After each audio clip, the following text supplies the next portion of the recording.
Okay, folks, welcome to your liquid viscosity lab. Viscosity is how thick or thin a liquid is. So you can imagine that maple syrup that you put on your pancakes is much thicker than the water that comes out of your tap. What we're going to be doing is we're going to be testing the 6 different vials that each are a different liquid. We're going to be testing to see which is the least viscous versus which is the most viscous in this lab. So you can see you have 6 different liquids: corn oil, alcohol, salt water, motor oil, olive oil, glycerin. Each of them have a different color sphere in the glass vial.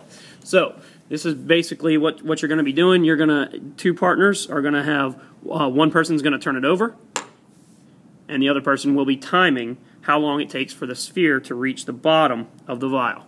Okay, so what we're going to do, I'll demonstrate here. We're also doing 3 trials for each of the spheres. So you're going to have a red timer at you should have a red timer at your desk. They're pretty easy to use. Make sure it's on. Make sure it's reset to 00. The yellow button starts and stops your time. So one person will turn the vial, the other will be timing.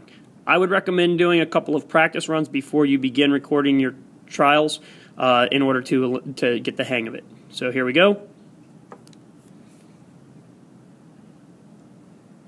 Stop. 4.04 seconds. I'm going to record that 4.04 seconds in my trials. I've already done 2.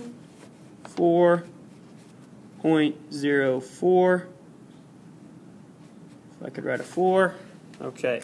Now, I'm going to use my calculator to calculate the average time that it took the sphere to fall. So I have 4.55 plus 4.37 plus 4.04.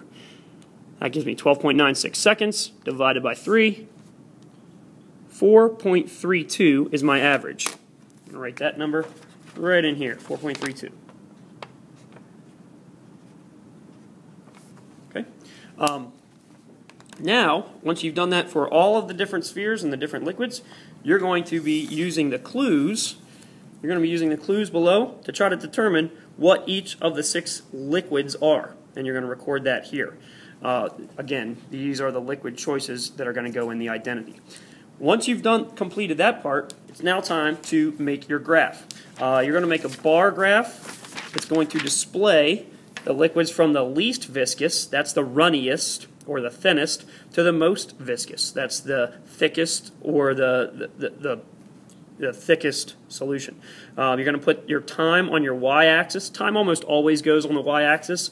Name of the liquid on the x-axis. Then you're going to graph your data from the average column. So just a couple things I wanted to talk about here with your graph. You're going to need, of course, a title. And in order to figure out the best range, or the best way to use the most of your graph, you're going to want to do a couple simple steps.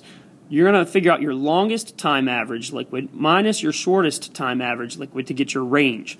Then you're going to take that number, the range, divided by the number of blocks on the y-axis, and that's going to give you your scale. I gave you a sample scale here, average time in seconds, 4 blocks counted for 1 second.